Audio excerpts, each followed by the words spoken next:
Voilà, juste pour vous rappeler que Together met en relation des agents de voyage avec des réceptifs sur sa plateforme alltogether.travel, que c'est une plateforme gratuite et accessible à tous les agents de voyage.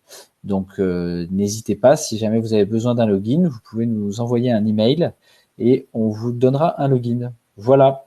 Je laisse la parole à Bertrand et je vous souhaite un excellent webinaire. Merci beaucoup, merci Thomas. Donc, je suis Bertrand Ferrux de Cuba Autrement, Caraïbes Autrement. Je suis ravi de vous retrouver aujourd'hui pour échanger. J'ai un problème d'écho, Thomas. Je ne sais pas si vous l'avez aussi.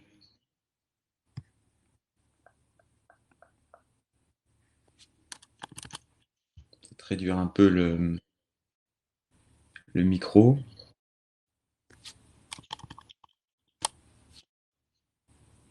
Bien, on va démarrer. Alors, donc, Cuba Autrement, c'est une entreprise qui est basée à La Havane. On est installé à Cuba depuis 25 ans. C'est une entreprise familiale qu'on a montée avec mon frère. On est environ 70 collaborateurs. Voilà. Donc, on est quelques-uns en France. Moi, je suis en France. Stéphane, mon frère, est confiné à La Havane, comme l'ensemble des collaborateurs. On est tous dans la même situation, un peu partout dans le monde. Voilà. Donc, je vais vous parler de Cuba. Je vais essayer d'être assez clair. Je ne vais pas vous donner des notions qu'on peut trouver partout sur Internet, sur des dimensions, des tailles, des nombres d'habitants ou des belles photos, comme on voit partout, comme on surfe sur Cuba. Je vais vous parler surtout de la manière dont on organise nos voyages avec une spécificité. En fait, on en a deux. Un, ce sont les activités.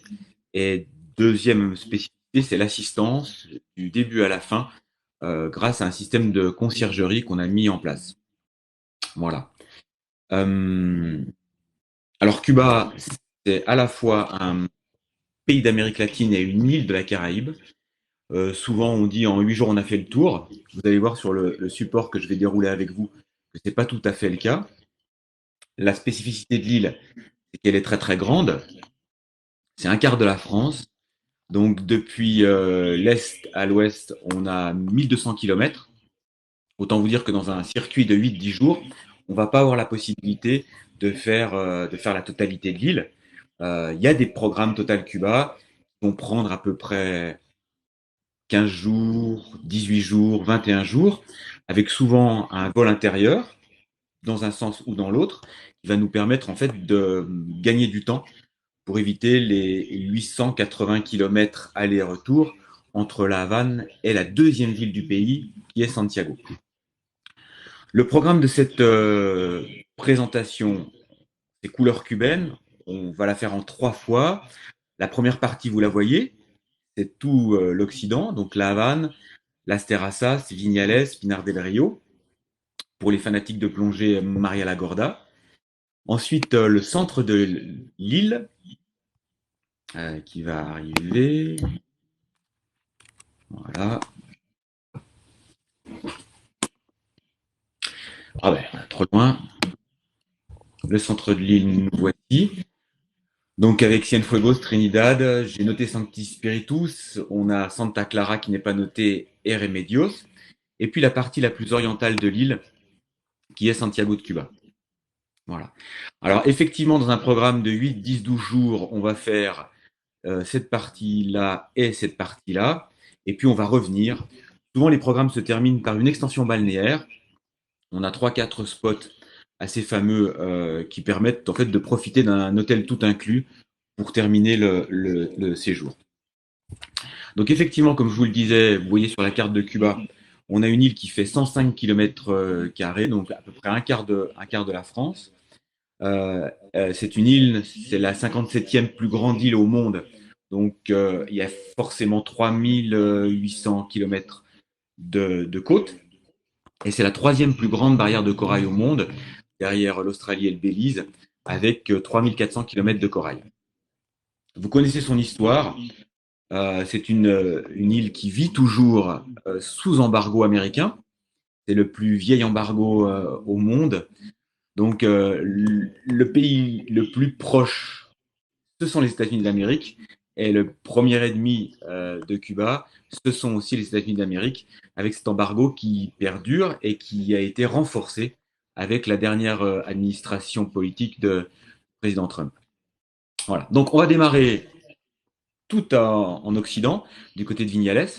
Et évidemment, la vallée de Vignales, qui est surtout très, très représentatif, c'est le tabac. Les Cubains, quand vous allez en rencontrer, si vous y allez ou si vos clients y vont, les Cubains vont vous dire on a les plus belles voitures, les plus belles filles, les plus belles plages, les plus belles montagnes. Tout est plus ou moins vrai, mais ce qui est sûr, c'est qu'on fait certainement à Cuba le meilleur tabac au monde et de ce fait, les meilleurs cigares. Alors forcément, même si on n'est pas amateur de cigares, on va passer par Vignales. C'est une vallée, une grande activité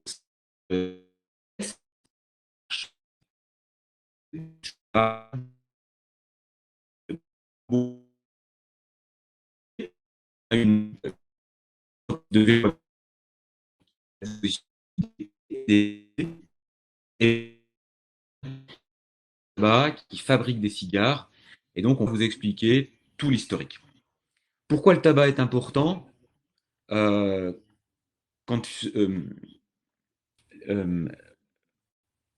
l'île a été découverte, la première chose qu'on a remarqué, c'est que les premiers habitants fumaient déjà une sorte de cigare, de cigarette, quelque chose. Et en fait, c'était déjà un produit qui datait des premiers habitants de l'île. Alors, je vois sur le côté, dans le chat, qu'on a un mauvais retour de son. Est-ce que c'est bon pour tout le monde? Bien, on poursuit. Donc, on reste à Vignales. Alors, à Vignales, c'est un petit village qui a eu beaucoup d'engouement, forcément. Aujourd'hui, on va loger en casa particular. Un peu partout sur l'île, on va loger en casa particular.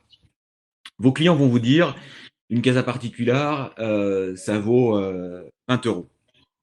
Alors, il y a sûrement des casas particulières qui valent 20 euros. Celle qu'on propose, c'est pas celle-ci, parce que pour 20 euros, vous avez de l'eau froide ou pas d'eau du tout, la famille qui habite si proche, on va pas dormir, des chambres sans fenêtre. Contrairement à la France, il n'y a pas de contrôle, comme chez nous, où on va dire on va attribuer un classement pour des logements chez l'habitant. Là, le logement chez l'habitant à Cuba, à partir du moment où vous payez un petit pourcentage d'impôt, vous pouvez, même dans un garage, faire une chambre chez l'habitant. De ce fait, il y a tout et rien. Et nous, en fait, on a sélectionné des casas particulières en fonction d'un standing, parce qu'on veut que vos clients soient confortablement bien installés, pardon. Et de ce fait, en fait, on va choisir des casas avec eau chaude, eau froide, une fenêtre, un système de ventilation ou de climatisation, que l'hébergement soit de la meilleure qualité possible. Voilà. Alors à Vignales, il y a des hôtels, on ne travaille plus avec pour un problème de service, donc on va sur des casas particulières. On va souvent loger chez l'habitant, on va aussi manger chez l'habitant. Il y a eu un engouement du tourisme ces dernières années. On a un petit retour là ou une petite baisse en 2019, mais on espère que tout va repartir en fin d'année l'an prochain, quand les lignes aériennes seront à nouveau là. Alors, petite intervention sur l'aérien. Aller à Cuba, c'est 10 heures de vol, c'est un transatlantique. Des vols directs avec Air France et Air Caraïbes. Alors, Air Caraïbes, en période normale, pas la période actuelle, on a 2 vols par semaine. Et Air France, on a un vol quotidien et en haute saison, 2 vols quotidiens. Voilà. Donc, on atterrit, on décolle en général à La Havane, sauf chez Air Caraïbes qui nous propose une triangulaire Paris, La Havane et Santiago de Cuba, qui permet justement de faire un total Cuba plus rapidement puisqu'on n'a pas de vol intérieur à prévoir. Donc, on reste sur Vignales. La vallée est protégée parce que l'UNESCO demande à ce qu'on maintienne l'état du paysage, donc il n'y aura jamais de construction. On poursuit la culture du tabac de manière ancestrale. non mécanisés, donc avec des bœufs. Et puis on conserve la musique qui est très spécifique dans cette vallée. Tous les clients qui passent une nuit à Vignales reviennent en disant c'est la plus belle partie de mon programme, tout simplement parce qu'il y a une ambiance campagnarde. Quand vous passez une soirée à Vignales, c'est un peu le bal du 14 juillet tous les soirs, avec des gens qui dansent sur la place, avec des orchestres, avec des rencontres, avec vraiment des très, très belles possibilités d'échange et de connaissances.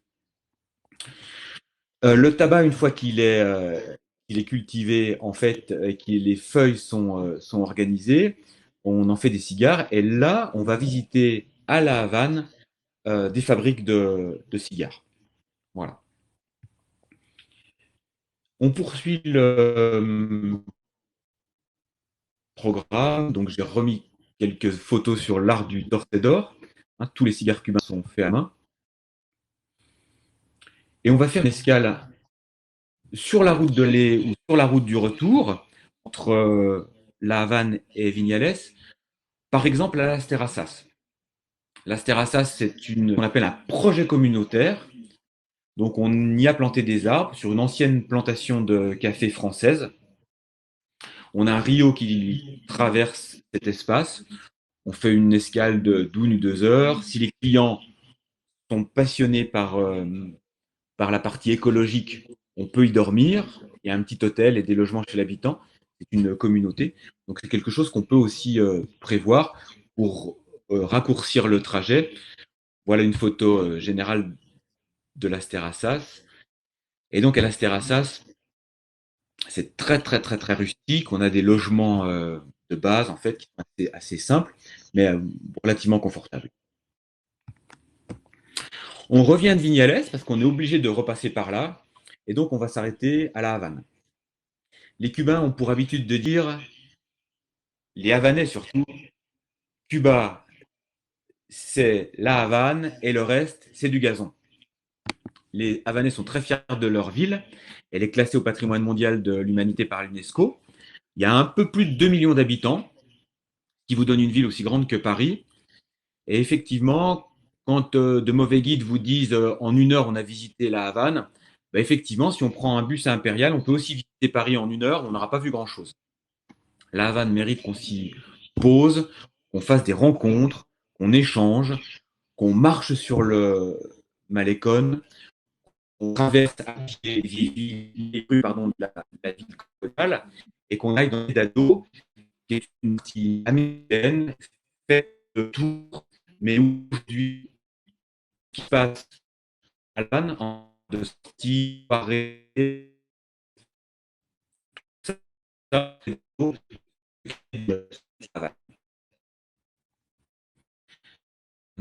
donc là, voilà, voici quelques photos. Donc, elle est classée évidemment à l'UNESCO. Il y a eu un très très grand travail de rénovation ces dernières années, ces 20 dernières années en fait, avec une organisation voulue par le gouvernement et un budget complètement autonome. On a aujourd'hui une visite qu'on va vous proposer, qu'on propose dans 99% des programmes, qui s'appelle La Havane autrement, où on va passer la matinée à marcher et à découvrir avec un guide francophone la vieille ville. Et ensuite, on va partir en voiture américaine dans ce fameux quartier qu'on appelle le Vedado, qui longe la mer, où là, on va voir un peu l'évolution du pays. Je vais vous montrer là 2 photos. Une photo, comme était le Vedado et la 23e avenue. Ça, c'était dans les années 50. Et voici la même photo aujourd'hui, avec pas beaucoup de changements. Vous voyez dans le fond de l'image, avec ces 2 tours parallèles, l'hôtel national. Donc, c'est un des fleurons de l'hôtellerie cubaine. On a possibilité aujourd'hui à La Havane de loger 3 types différents. On va loger en casa particular, comme partout. Vous allez choisir, vos clients vont choisir le type de casa qu'ils souhaitent. Ils peuvent avoir un appartement autonome dans une grande tour avec une vue exceptionnelle sur le Malecón et possibilité du coup de sortir, de passer des soirées assez sympas. C'est bien pour des groupes d'amis, c'est bien pour les jeunes, sachant qu'en moins de 10 minutes en taxi, on est au cœur de la ville historique. On peut loger au cœur de la vieille Havane. donc la partie coloniale.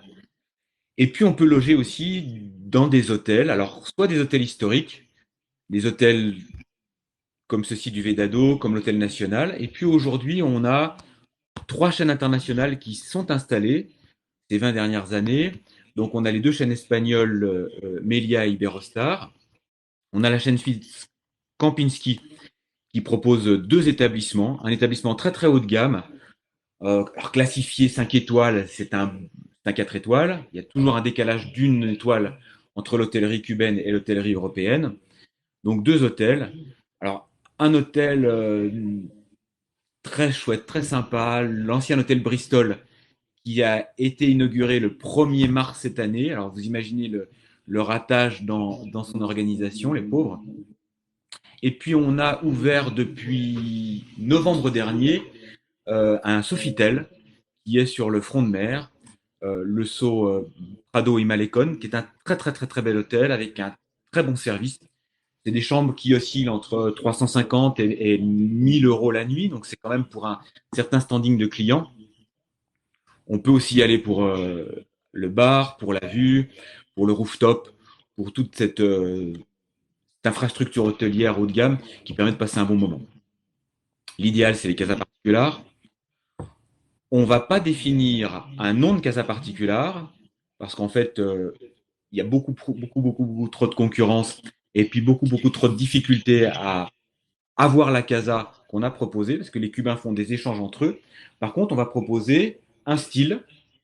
Donc, ça va être un style année américaine, années 50. Ça va être un style colonial. C'est avec un style moderniste. C'est un style éclectique, etc. Et en fait, le client, dans tous les cas, sera forcément satisfait. Quand il arrive à La Havane, donc 9 fois sur 10, parce qu'on atterrit, on décolle là, dans tous les programmes, on lui propose une assistance. C'est-à-dire qu'il va être accueilli à l'aéroport de manière individuelle, francophone. On va l'emmener à son logement. La chambre aura été vérifiée par nos services.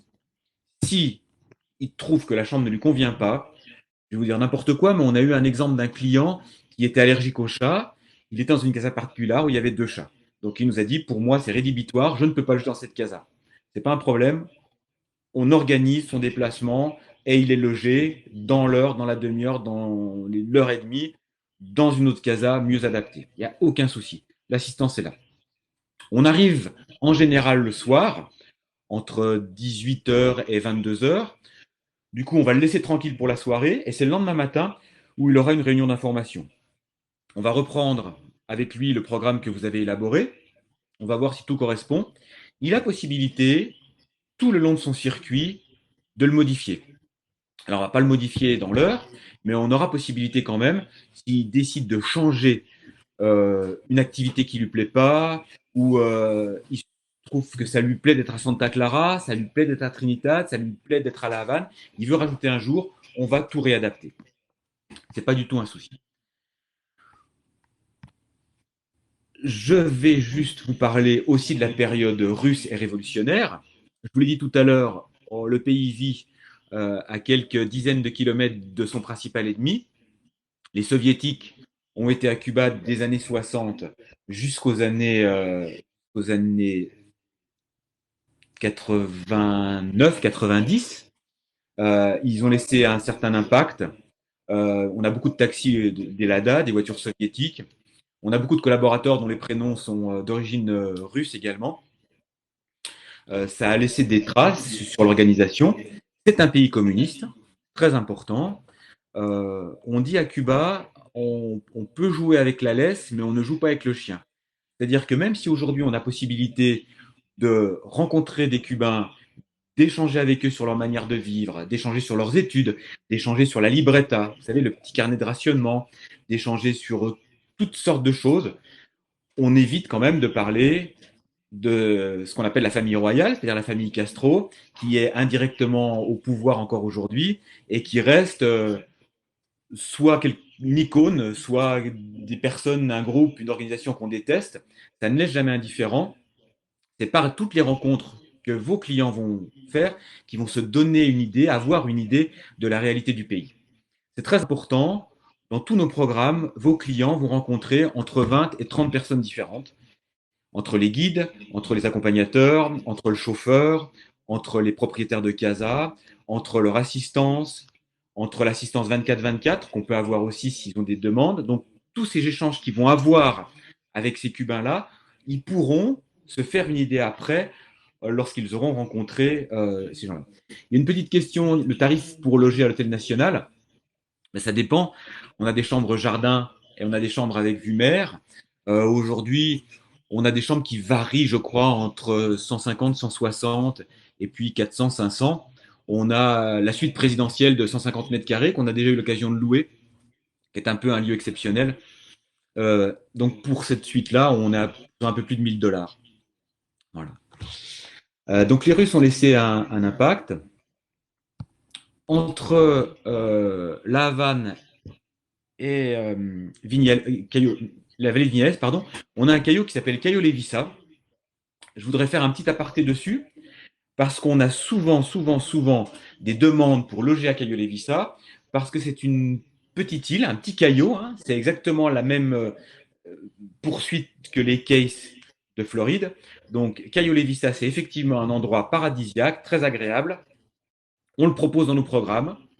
Parfois, on ne le propose plus dans les programmes simplement parce qu'on y va régulièrement et on regarde comment se passe la qualité de l'hébergement à Keolevisa. Il y a des périodes sans eau, il y a des périodes sans électricité, il y a des périodes avec des difficultés d'approvisionnement de l'île. Et dans ces périodes-là, on ne peut pas mettre des clients parce que vous aurez derrière obligatoirement une réclamation. Ouais, il y a des questions, on les évoquera tout à l'heure. On va redescendre de la Havane et on va quitter la côte atlantique. Hein. Toute la partie qui est au nord de l'île, c'est l'Atlantique. Toute la partie qui est au sud de l'île, c'est la mer des Caraïbes. Donc on va descendre de la Havane et on va se poser à la Ciénaga de Zapata.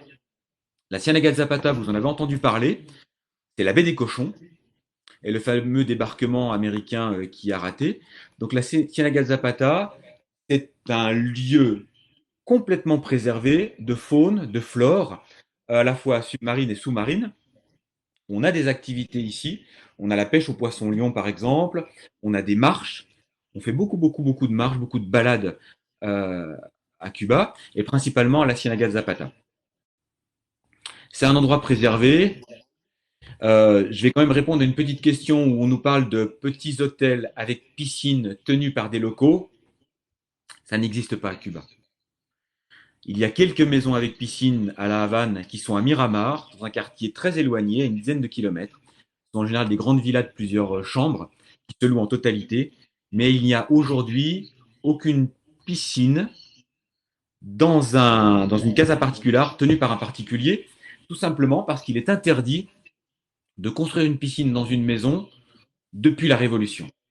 Donc les seules maisons tenues par des particuliers qui disposent aujourd'hui de piscine à La Havane, c'est des maisons qui existaient déjà avant 1959. Voilà. Si vous avez quelqu'un qui vous propose une maison neuve avec une piscine en bord de mer, c'est pas vrai. Ça n'existe pas. Ça n'existe pas. Vraiment. Voilà, je vous ai montré quelques photos de la Ciénaga de Zapata. Donc là, vous avez par exemple une chambre chez l'habitant. Vous reconnaissez le logo qui précise que c'est une chambre qui est ouverte aux étrangers. Donc voilà, c'est une chambre que j'ai logée, c'est une photo que j'ai faite. Donc on est en bord de mer. C'est pas un endroit où on se baigne, hein, mais on peut faire à peu près 1 kilomètre. On va retrouver là une plage de sable blanc, de sable fin.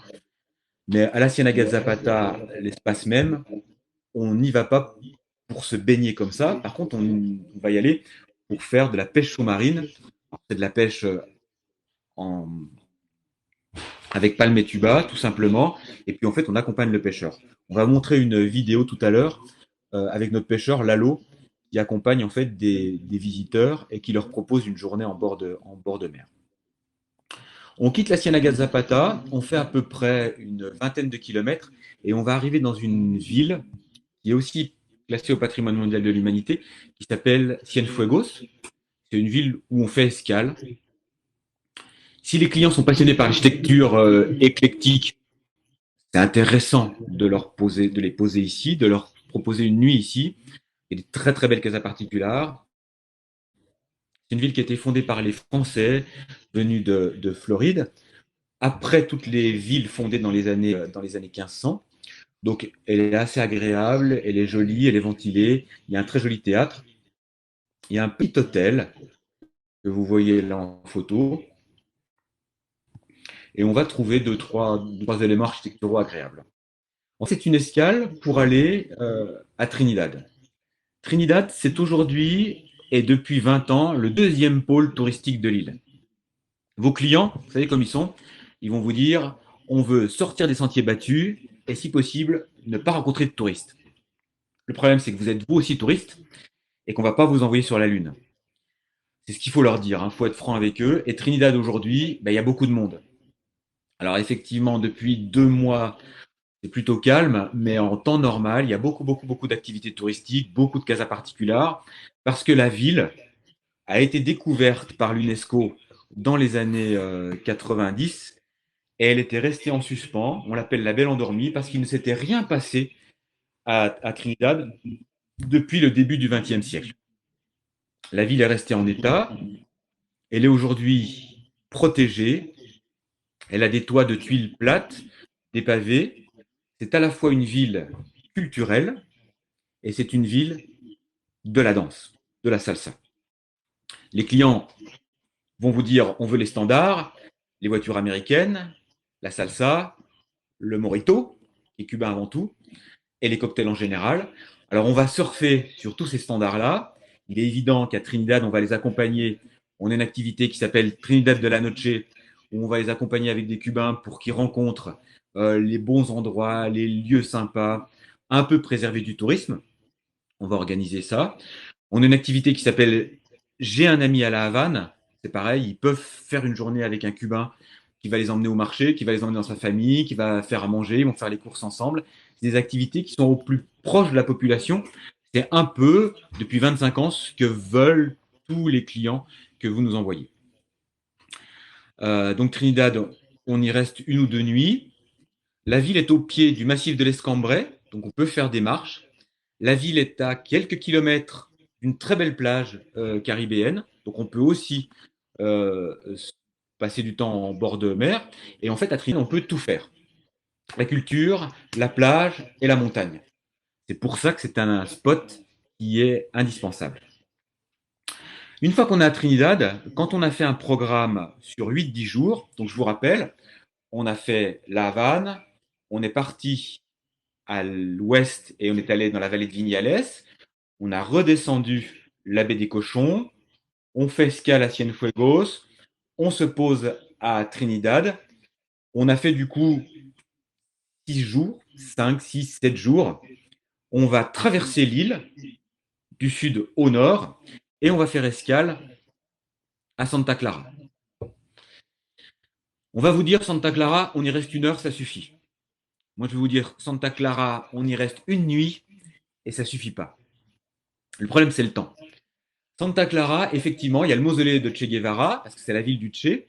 Donc, on peut se contenter de faire escale place de la Révolution, voir le mausolée du Che, voir le petit musée qui lui est consacré.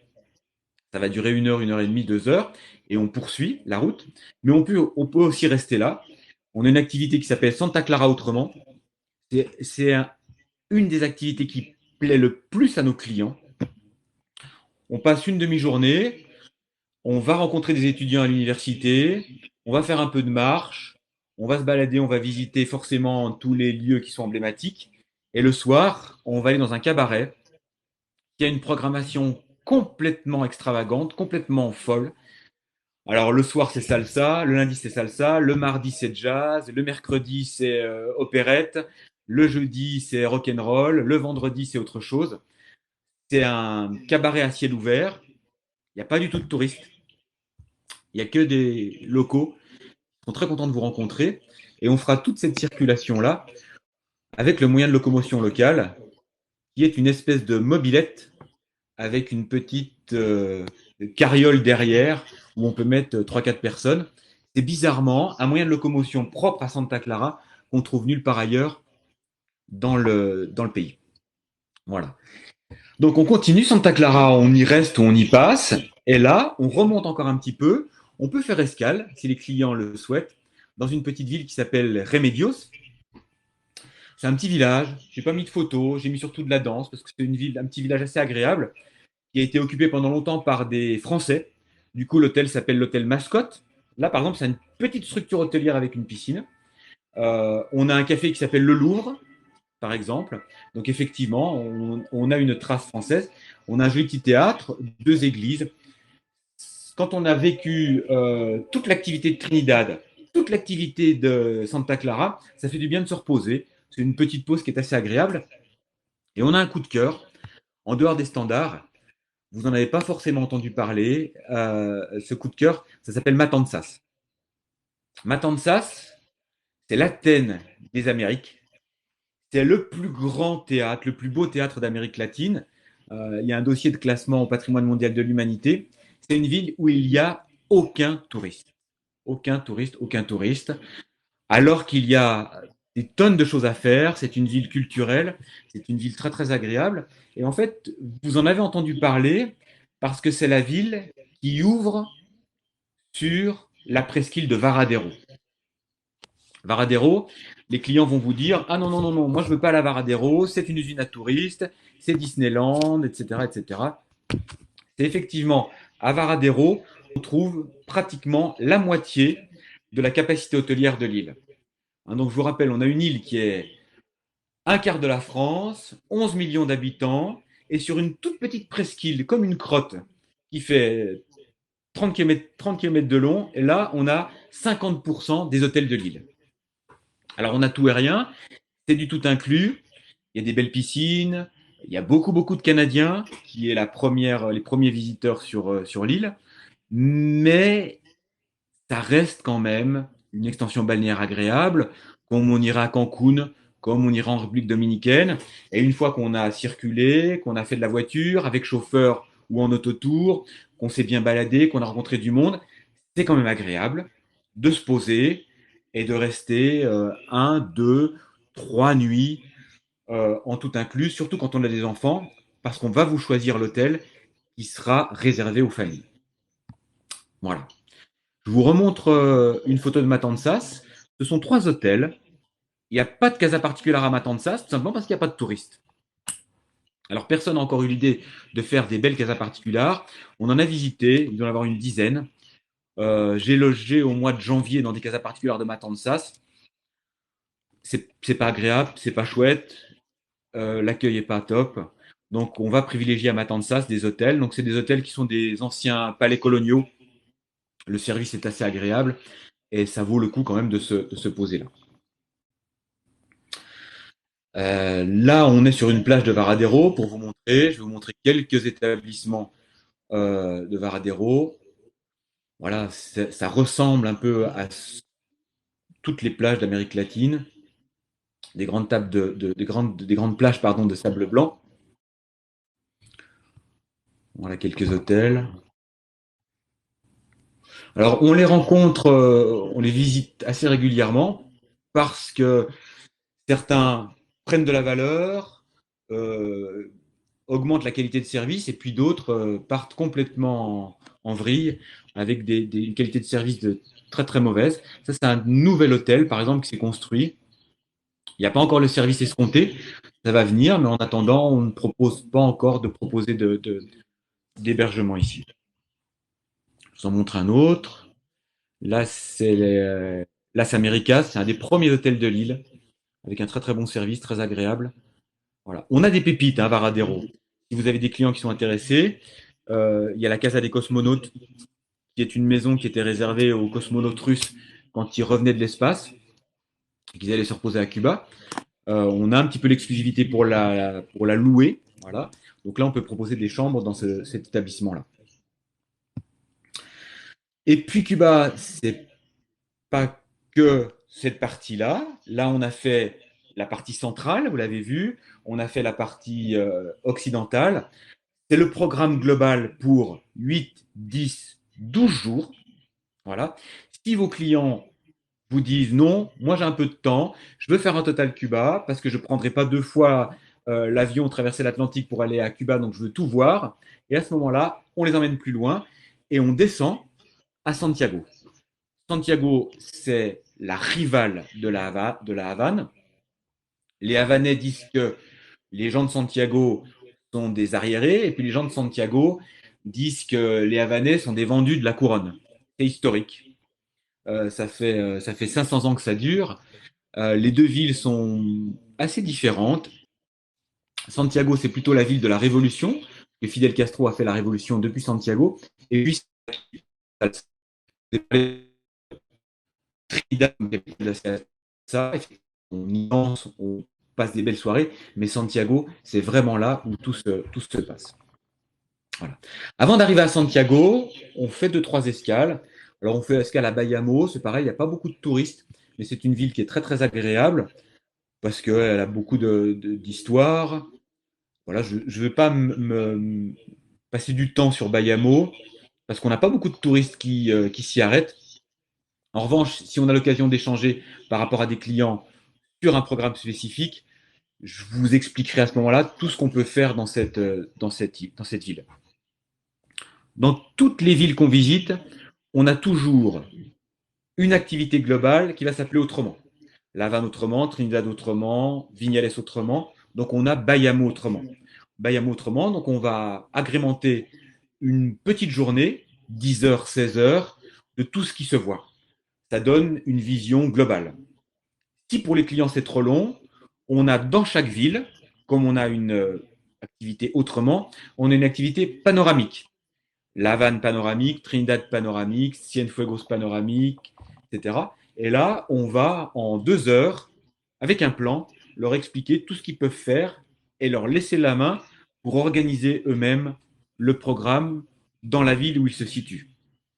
Par habitude, on peut vous dire que le client qui n'a pas d'activité va s'ennuyer. Voilà. Si vous laissez un client seul à Santa Clara, il va vous dire à son retour: ah, ben, vous m'avez mis à Santa Clara, c'est dommage, il n'y a pas grand-chose à faire. Parce qu'il n'y a pas de bureau de tourisme comme on a chez nous. Bon, aujourd'hui, je vais visiter Lille, je vais visiter Lyon, je vais visiter Rouen, je vais à l'office du tourisme et je prends les éléments. À Cuba, on n'a pas ça. Donc, il faut que vous leur vendiez les activités et que vous leur proposiez quelque chose à faire sur place pour éviter qu'ils ne s'ennuient. Le deuxième risque, c'est qu'ils trouvent un zozo sur place qui va leur dire: je suis le cousin de Fidel Castro, ma mère a la plus belle chambre d'hôte de la ville, enfin, et ils vont les embarquer dans un endroit complètement farfelu, qui n'a rien à voir avec une qualité touristique, et le client va également vous le reprocher en vous disant: bah, vous auriez dû me dire qu'il n'y avait rien à faire, ou vous auriez dû me proposer quelque chose, ça m'aurait évité de me tromper. Je vois un petit message de Stéphanie qui nous dit: j'ai logé à Matanzas chez l'habitant, j'ai un très bon accueil. On a toujours un bon accueil à Cuba, effectivement, effectivement. Moi aussi, je logeais en Casa Matanzas, un peu à l'extérieur de la ville. C'est pas aujourd'hui des standards de Casa Particular comme on aimerait les voir, parce que les propriétaires de Casa sont pas trop prêts aujourd'hui, sont pas prêts à accueillir des clients comme on a envie. On leur fait signer une charte, parce on signe un contrat avec eux, et on leur dit: voilà, à partir du moment où vous travaillez avec nous, on a un contrat ensemble, on va vous assurer des clients en haute saison comme en basse saison, mais il faut que vous ayez la qualité de service, que vous ayez les équipements, que vous ayez des bons hébergements, qu'il y ait un bon lit, qu'il y ait 2 tables de nuit, qu'il y ait un ventilateur, qu'il y ait une climatisation, qu'il y ait le service du petit déjeuner qui soit inclus, que le petit déjeuner soit très imposant, avec beaucoup de choses proposées dessus.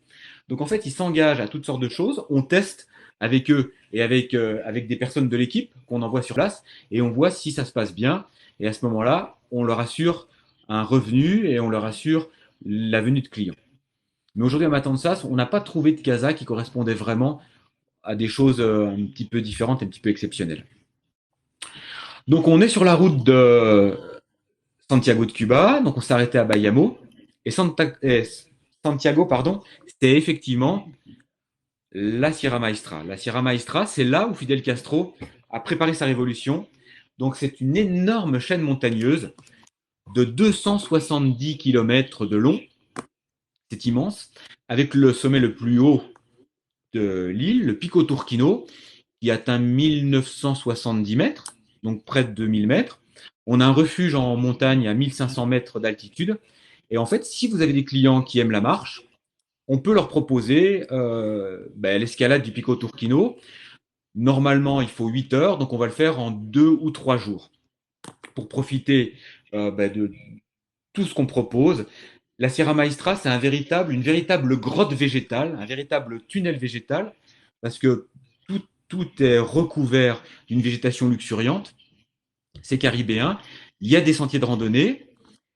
Si les clients vous disent on va se débrouiller tout seul, dites-leur qu'ils peuvent oublier, tout simplement parce qu'il est interdit de partir sur ces sentiers de randonnée sans accompagnement. Voilà. C'est un peu organisé, c'est officiellement pour éviter qu'on perde les clients, et puis officieusement pour éviter que les clients et les visiteurs ne fassent n'importe quoi. Voilà. Donc c'est un petit peu encadré. Donc nous on les encadre. On a une grosse production de tourisme nature parce que c'est important aussi à Cuba l'écologie, la nature, la randonnée. Donc c'est des choses qu'on peut faire. Il ne faut pas hésiter. Si vous avez des clients qui ont l'habitude de marcher, proposez leur Cuba. C'est une belle destination pour la marche. Donc la Sierra Maestra et puis toute la révolution cubaine est à Santiago de Cuba. Donc beaucoup, beaucoup, beaucoup d'images qui sont liées à la révolution, forcément. Une fois qu'on a visité Santiago, on va poursuivre jusqu'à Baracoa.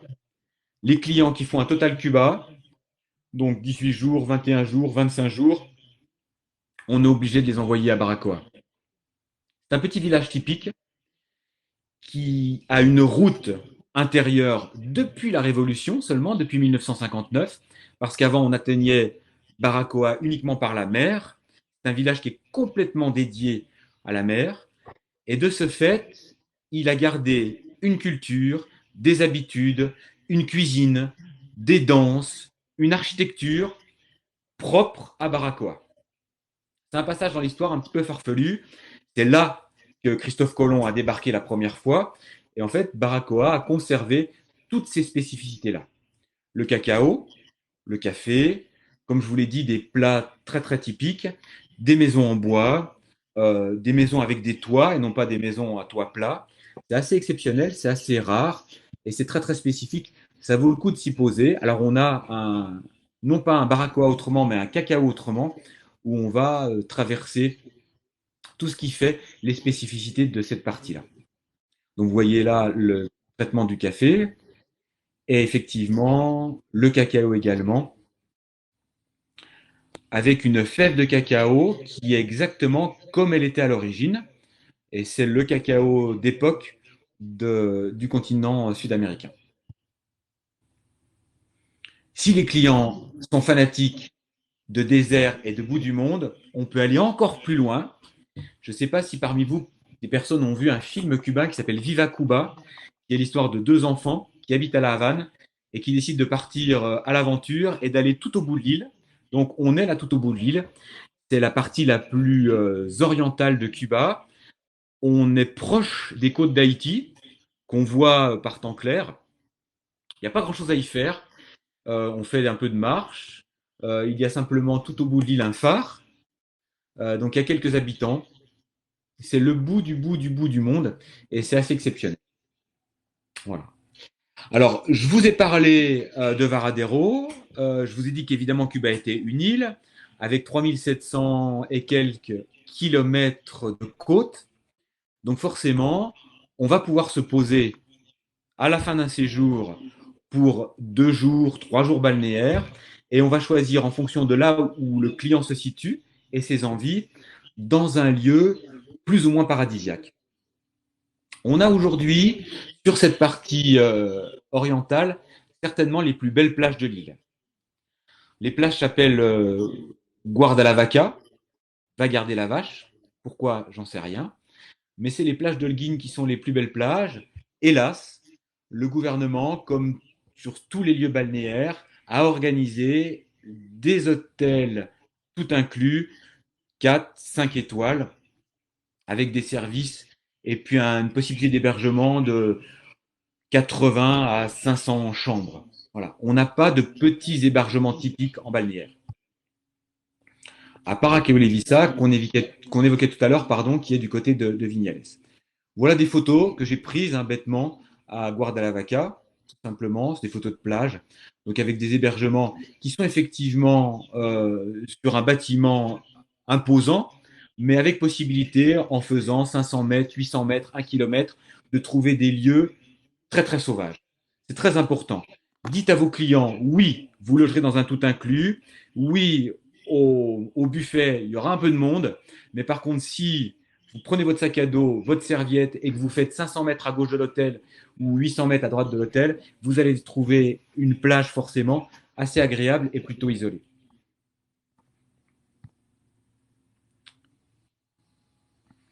Alors on remonte, hein. On voyait, on est passé par la côte caribéenne et donc on a fait Bayamo, on a fait Santiago, on a fait Baracoa et on remonte. Voici une ville qui, dans un grand tour de Cuba de 20 jours, permet une escale, c'est Ribara. C'est une ville qui est complètement dédiée à la mer parce que c'est une ville de pêcheurs avec le plus grand réseau de grottes d'Amérique latine. Si vous avez des clients qui veulent faire un peu d'originalité à Cuba, on a des grottes qui ont été habitées, des grottes préhistoriques, qui ne sont pas vraiment protégées, qui n'ont pas vraiment beaucoup de visiteurs, mais on peut organiser une visite de ces grottes-là avec un guide dédié, avec un spécialiste en fait du milieu de caverne. Voilà, donc c'est Ribara, c'est un peu la dernière escale. On va remonter ensuite et on va aller finir son circuit soit à Varadero comme je l'ai évoqué. On peut aussi finir son circuit à Cayo Santa Maria, qui est un autre archipel au-dessus de Santa Clara.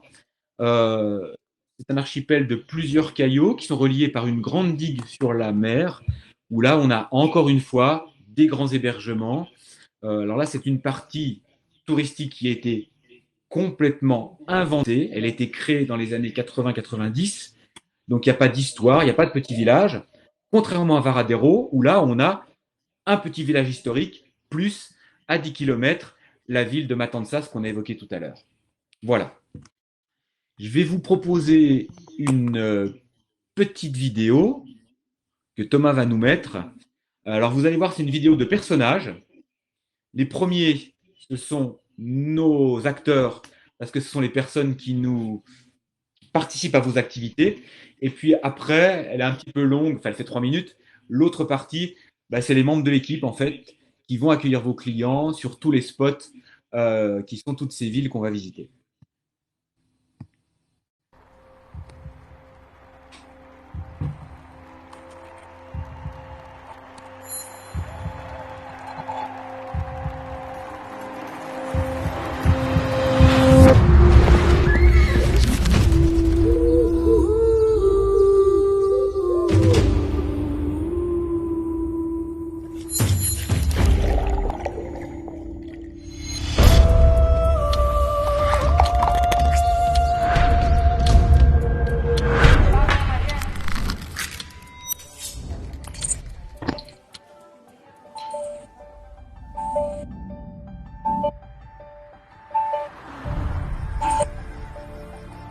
Bueno amigos, bienvenidos a mi tierra.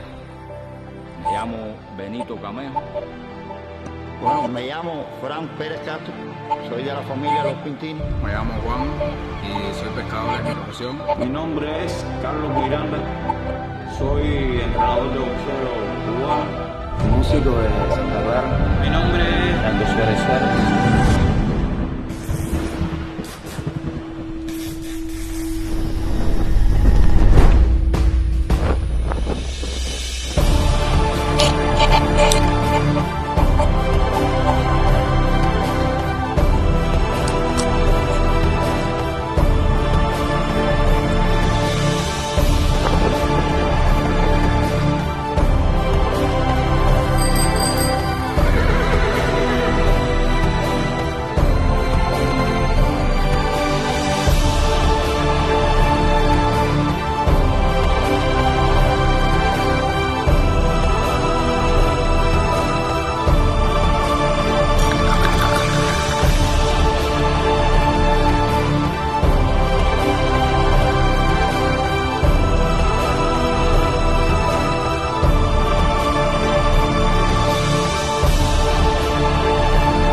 Voilà.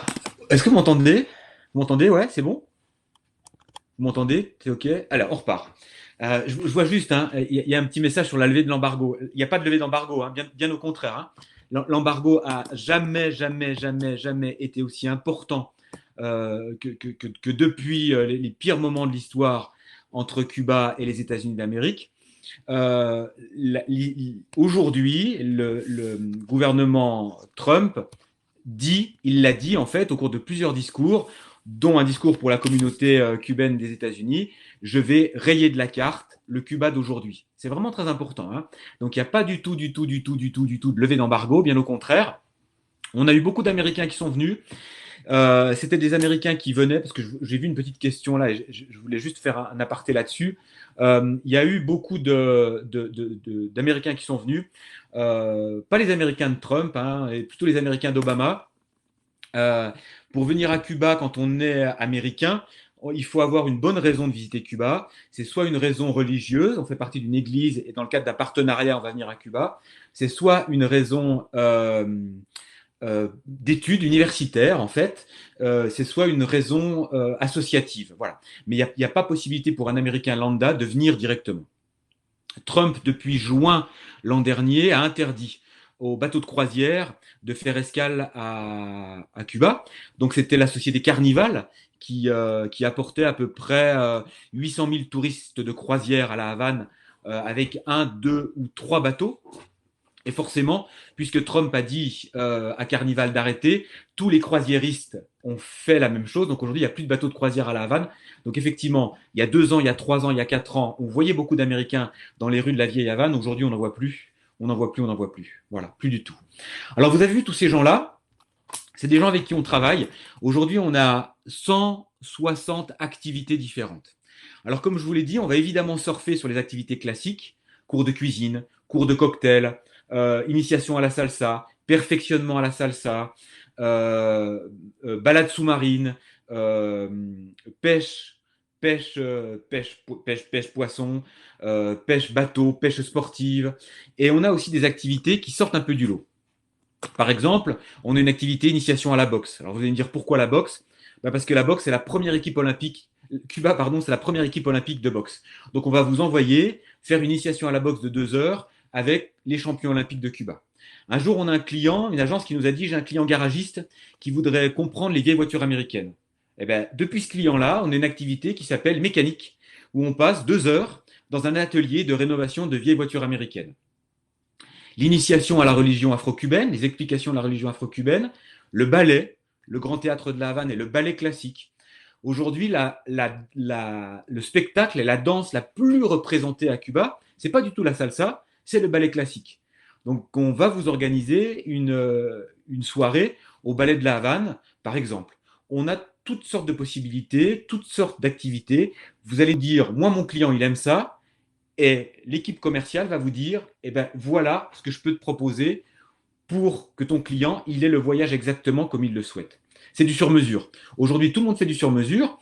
Ben, nous, en fait, on fait vraiment du sur-mesure parce que on n'aura pas de programme. Si vous allez voir notre site, on a des inspirations, mais on n'a pas de programme défini parce qu'en fait, on va adapter le programme à ce que votre client il a envie de voir. Alors, je suis super ému quand je vois que c'est une magnifique vidéo. On a une chaîne YouTube. Vous tapez Cuba autrement et vous allez voir différentes vidéos. On a des vidéos qui sont liées à tous les spots que j'ai évoqués, Remedios, la baie des cochons, Trinidad, etc., avec des rencontres. On a des petites vidéos de rencontres. Donc, à Camagüey, on va rencontrer des danseuses du ballet. À la baie des cochons, on va rencontrer le type que vous avez vu qui fait du cheval et qui explique comment il vit. On va rencontrer tout ça, en fait, toutes ces personnes-là qui font que Cuba est un voyage exceptionnel. On n'a aucun client qui nous dit « Ah ben oui, bof ». Jamais. C'est vraiment très, très important. Je vous ai parlé tout à l'heure de l'assistance. C'est vous qui décidez, mais si vous le souhaitez, le concierge de votre client va l'appeler 15 jours avant son départ. 15 jours avant son départ, le concierge va l'appeler et il va lui dire « Bonjour, je vais être votre concierge, je suis Aurélia, je vais être votre concierge pendant tout votre voyage. Vous devez être en train de faire votre valise. Est-ce que vous avez des questions ?» Et là, Les questions, c'est les moustiques, c'est est-ce que je prends un pull, c'est quel cadeau je vais donner. Et Norelia, elle va envoyer des mails, elle va échanger. Et puis en fait, Norelia ou un autre concierge, une autre concierge, elle va donner toutes les informations. Et en fait, quand ils vont se rencontrer le lendemain de leur arrivée, on fera la petite réunion d'information, elle va dire ben, c'est moi Norelia, ça fait 15 jours qu'on échange par mail. Et voilà. On va donner à tous vos clients un téléphone. Alors attention, on ne va pas lui donner un smartphone d'une marque américaine, hein. On va lui donner un petit téléphone, comme on avait il y a 20 ans, un petit Nokia. Et en fait, on va préenregistrer 3 numéros. Son concierge, la police et l'assistance 24/24. Je dis n'importe quoi. Le client, il rentre d'une soirée à Trinidad un peu arrosée. Il a perdu les clés parce que la soirée était vraiment très arrosée. Il est 2 heures du matin. Il ne sait pas comment rentrer chez lui. Et bien en fait, il tambourine à la porte. Le propriétaire n'entend pas. 24 heures sur 24, il peut appeler l'assistance. On a 4 personnes qui se suivent en fait et qui répondent au téléphone. Moi, j'ai eu pendant toutes les difficultés qu'on a eues là, où on a rapatrié 400 clients en urgence, j'ai beaucoup d'agences qui nous ont appelés en nous disant Bertrand, qui est-ce qu'on appelle les clients, on n'arrive pas à les joindre, etc. Pas de problème, vous les appelez pas en direct, vous n'utilisez pas leur forfait téléphonique, voilà l'assistance 24/24. Et toutes nos agences ont appelé l'assistance aussi à Cuba en disant, alors par WhatsApp, c'était plus simple, et en disant, voilà, j'ai ces clients-là, est-ce que vous pouvez me donner des nouvelles? Et on a pu donner des nouvelles comme ça à tous nos clients. L'assistance, c'est indispensable, elle est évidemment francophone. Toutes les rencontres que vous allez faire, c'est francophone. Alors, je dis n'importe quoi, si vous êtes une agence du côté de l'Alsace et que vous avez des clients allemands ou des clients qui veulent parler en allemand, je sais pas, on a possibilité de faire tout la même chose en allemand. On peut évidemment faire la même chose en espagnol. On peut organiser des cours d'espagnol, on peut organiser des cours de percussion, on va organiser des cours de musique, on peut organiser tout ce que les clients ont envie de faire au sein d'un programme. Mais évidemment, ça ne nous enlève pas tout ce qu'on fait habituellement, les standards, hein, les bagnoles américaines, le cigare, etc. Tout ça, on le fait aussi. Voilà. En gros, alors j'espère que ça vous a donné envie d'y aller. Je ne vous cache pas que la situation, elle est plus compliquée peut-être à Cuba que chez nous en France, même si la nôtre, elle n'est pas facile. Et en tant que professionnel du tourisme, elle n'est pas facile pour vous, elle n'est pas facile pour nous.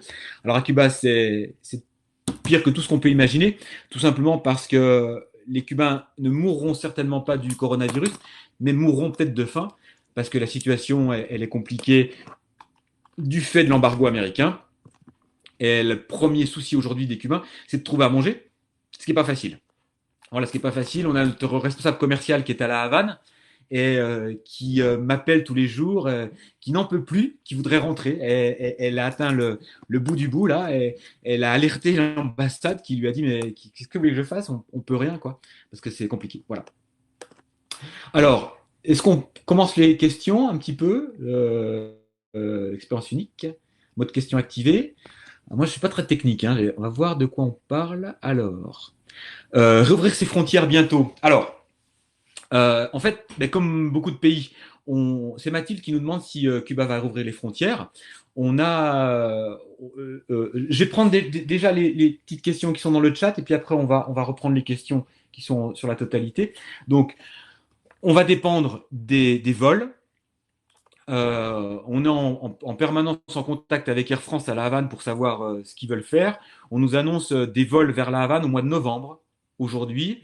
Air Caraïbes dit le mois de juin pour les dom-tom, mais c'est dans le cadre de la loi sur la continuité territoriale, donc ça ne nous concerne pas, hélas. Ça concerne la Martinique, la Guadeloupe, la Guyane et Saint-Martin, mais nous, on n'a rien à voir là-dedans. Donc, on ne sait pas. Aujourd'hui, si vous regardez sur vos sites, sur vos outils de gestion, on peut réserver des vols, mais évidemment, ils n'auront pas lieu. Et en fait, l'idée, c'est de leur programmer. Ce qu'on propose aux clients, et ce que vous pouvez proposer à vos clients, c'est de leur dire, voilà, si vous avez toujours rêvé de Cuba, si vous voulez qu'on échange sur Cuba, si Cuba vous intéresse, on fait un programme aujourd'hui.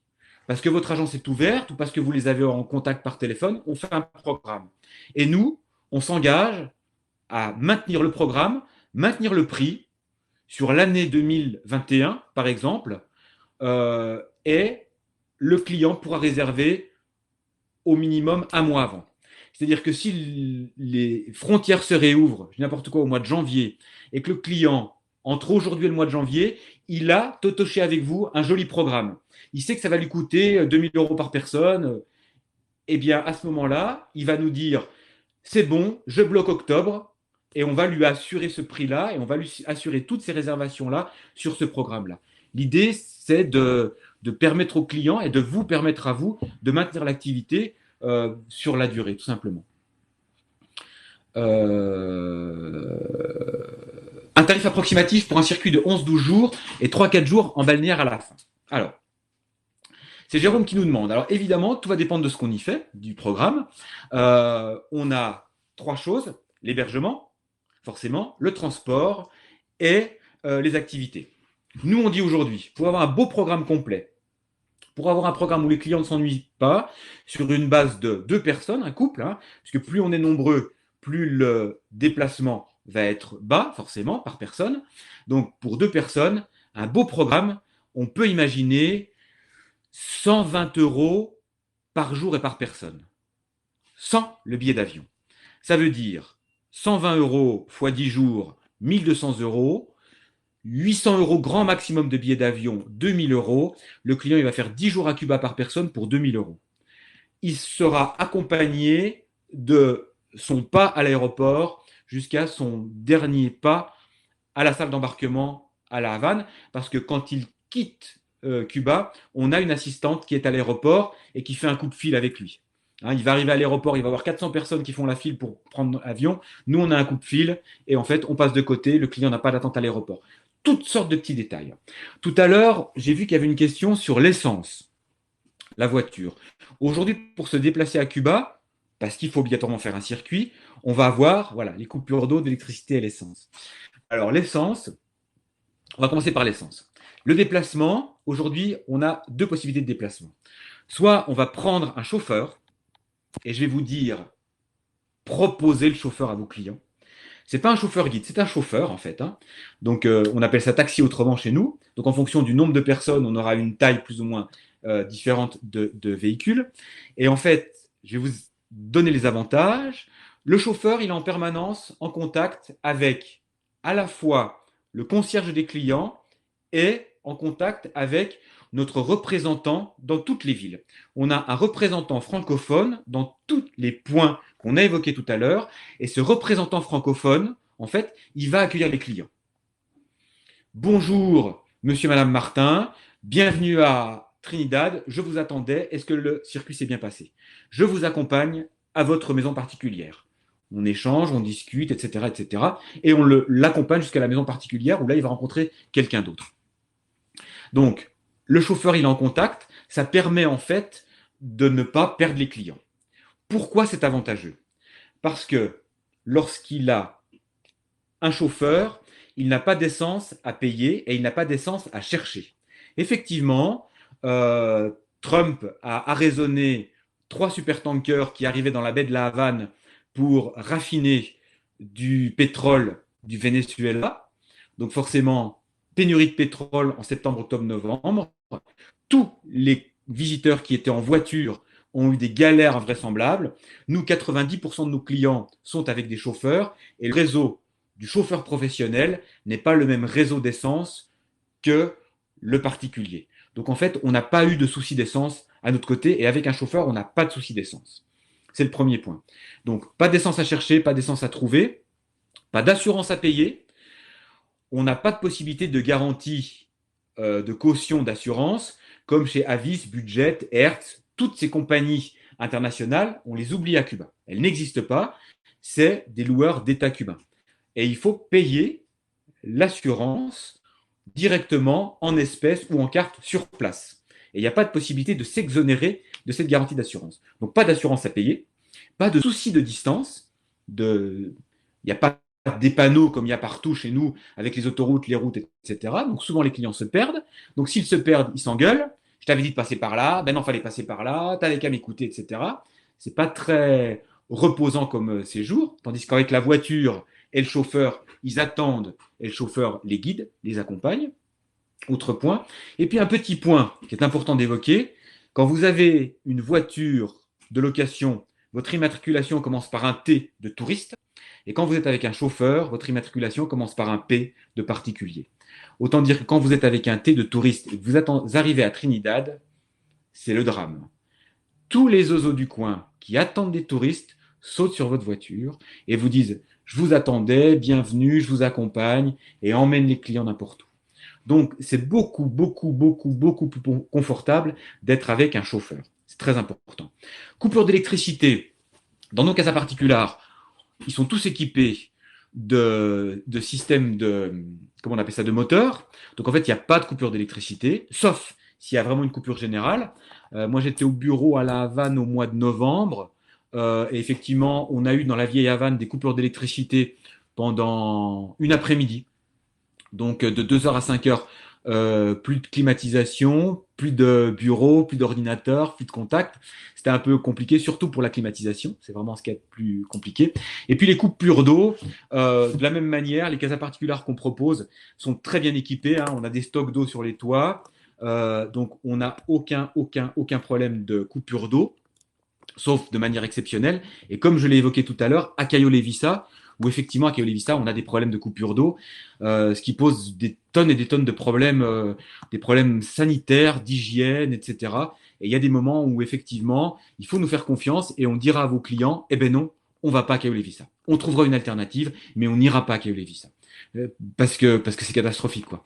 Imaginez, l'hôtel vous donne une petite bouteille d'eau comme ça, en vous disant, ben voilà ce que vous allez utiliser pendant 2 jours. Ça marche pas. On peut pas faire ça. Et l'eau du robinet n'est pas suffisamment potable pour nos intestins, donc en fait, il faut l'éviter aussi. Ah bah oui, que peuvent apporter les touristes du coup pour faire plaisir. Moi, en 25 ans, j'ai beaucoup de clients. Beaucoup de collaborateurs, de patrons de propriétaires de casa, et puis qui nous disaient, mais est-ce que les étrangers pensent qu'on est sale, qui nous apportent autant de savon? C'est un peu le problème. Et vous allez être surpris, ou vos clients vont être surpris quand ils vont arriver à Cuba. Ils n'auront pas un t-shirt Cuba autrement comme moi, mais ils auront Lacoste, Adidas, Nike, etc. Toutes les marques, parce qu'en fait, les Cubains sont très, comment on appelle ça, show-off, pour se montrer. Ils aiment bien. C'est certainement les personnes les plus élégantes de toute l'Amérique latine. Quand vous allez au théâtre le soir, on a l'impression que c'est un mariage. Alors, on reconnaît les touristes parce que nous, on est plutôt habillés tranquilles en polo. Et du coup, ils sont toujours très bien habillés, très élégants. Alors, qu'est-ce qui leur fait plaisir? Alors, des choses de marque, mais alors, on va pas non plus amener des t-shirts Adidas ou Lacoste. Tout ce que vous allez laisser en produits d'hygiène, hormis les savons, parce que les savons, on arrive encore un petit peu à les trouver, mais tout vos restes de parfum, toutes ces choses-là, c'est intéressant. Des choses pour les enfants. C'est vraiment bien. Il n'y a pas beaucoup de possibilités d'enfants. Moi, j'ai un stock de ballons de basket et de ballons de foot et une pompe. Et j'amène en permanence 10 ballons. Alors, très plats parce qu'ils sont pas gonflés. Et en fait, je les gonfle et je me promène dans le Vedado où il y a des terrains de basket, où il y a plein de gens qui y jouent. Et en fait, je leur lance le ballon. Ça rend les gens complètement fanatiques. C'est assez fou. Dites bien à vos clients que c'est pas la peine de donner aux propriétaires des casas particulières. Les propriétaires des casas particulières, c'est les personnes les plus riches de Cuba. Hein, je vous donne un exemple. On a un salaire moyen à 50, je vais tout vous dire en euros pour faciliter les choses. On a un salaire moyen à 50 euros. Le propriétaire de casa, il a 5 chambres. 5 chambres à 50 euros la nuit. Ça fait 250 euros par nuit. Il va louer 20 nuits par mois. Ça fait 5000 euros. Salaire moyen 50, il gagne 5000. Lui donnez rien. Ne donnez rien aux propriétaires. Par contre, il y a des employés dans la casa particulière. Il y a des employés, il y a des dames qui font le ménage, il y a des dames qui s'occupent du petit déjeuner. À elles, vous pouvez dire à vos clients de laisser 1 cook, 2 cooks, 3 cooks. Parce qu'elles sont pas forcément bien payées. Elles sont pas forcément bien payées. Ils les payent comme si c'était un salaire cubain. Donc, les propriétaires font du vrai business quand même. Hein. C'est vraiment très important. C'est très important. Par contre, dans la rue, sur la plage, vous allez rencontrer les Cubains. Les plages sont autorisées à tous les Cubains. Hein. Les mauvais guides vous disent que les plages sont interdites aux Cubains, c'est archi faux. L'été, on évite Varadero, parce qu'à Varadero, il n'y a que des Cubains. Et c'est le cirque. Comme sur les plages de Martinique, ils arrivent avec la radio, ils arrivent avec des stocks de bière, et en fait, c'est la fête partout. Alors, si vous avez des clients qui ont envie d'être au calme, on évite Varadero pour cette période-là l'été. Hein, il y a beaucoup de Cubains l'été sur les plages. Les familles arrivent de Miami, ils prennent la famille cubaine, ils louent des voitures et ils débarquent. Donc ça fait un peu de monde, sur les plages. Par contre, dans les campagnes, un peu partout, alors il y a des tonnes d'arnaques et évitez, dites à vos clients qu'il ne faut pas tomber dedans. Il y a eu une période où il y avait des faux bébés et je connais quelqu'un qui a du lait en poudre, il faut que tu me donnes 20 cooks, etc. Non. Il faut que vos clients fassent preuve de bon sens et qui parlent avec leur cœur et qui se rendent compte de ce qui va ou ce qui ne va pas. On voit tout de suite quand quelqu'un a de l'argent à Cuba et on voit tout de suite quand quelqu'un est en galère à Cuba. C'est souvent les gens qui ne contactent pas les touristes qui sont en galère, c'est souvent les gens qui sont dans les quartiers périphériques. Voilà. Vous allez vous balader sur le Malecón, vos clients vont se promener sur le Malecón, vous allez voir un couple d'amoureux qui n'est pas forcément habillé en marque, vous allez voir à côté un distributeur de bière, vous allez acheter 2 bières, vous allez leur donner 2 bières, vous allez leur faire santé, et voilà, et vous allez faire 2 heureux, quoi. Voilà. Parce qu'ils ne se seront pas payés une bière d'eux-mêmes, toutes ces petites choses-là qui sont des choses un petit peu exceptionnelles. Quand vous vous adressez à des Cubains qui ne vous ont rien demandé, c'est même très difficile de leur donner les choses. Moi, je me suis vu sur une plage à La Havane donner un ballon à un enfant et la maman est venue avec l'enfant. Elle lui a dit non, vous n'avez pas donné votre ballon, c'est votre ballon, vous jouez avec, on vous le rend.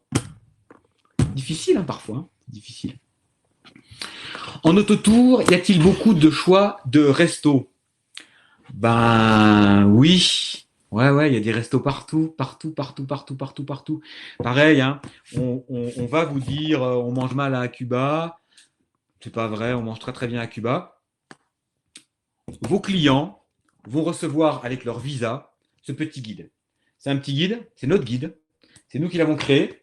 Il s'appelle Cubania. C'est notre petit guide à nous, en fait. Et dedans, on donne tout ce qu'il faut faire, les bonnes adresses, les arnaques, là où il faut acheter les choses, etc., etc.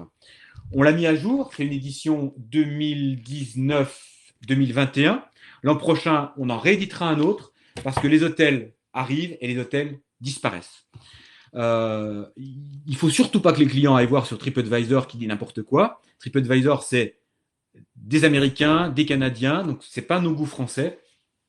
Il faut qu'ils fassent confiance aux représentants qu'ils vont rencontrer dans les provinces. Quel est le bon restaurant en ce moment? Où est-ce qu'il faut? Alors, le représentant va lui dire, vous voulez quoi? Vous voulez typique? Vous voulez ambiance? Vous voulez restaurant typiquement cubain? Et en fait, on va, en fonction, lui proposer le resto qui correspond le mieux à ce qu'ils attendent. Il y a des restos partout. On va, comme dans les grandes villes, éviter les restos où les gens vous attendent sur le pas de la porte en vous disant, venez, c'est le meilleur restaurant, Il faut trouver les restaurants un petit peu cachés. Il y a des très, très, très bons restaurants aujourd'hui. Les 3 P de la nourriture cubaine, poisson, poulet et porc.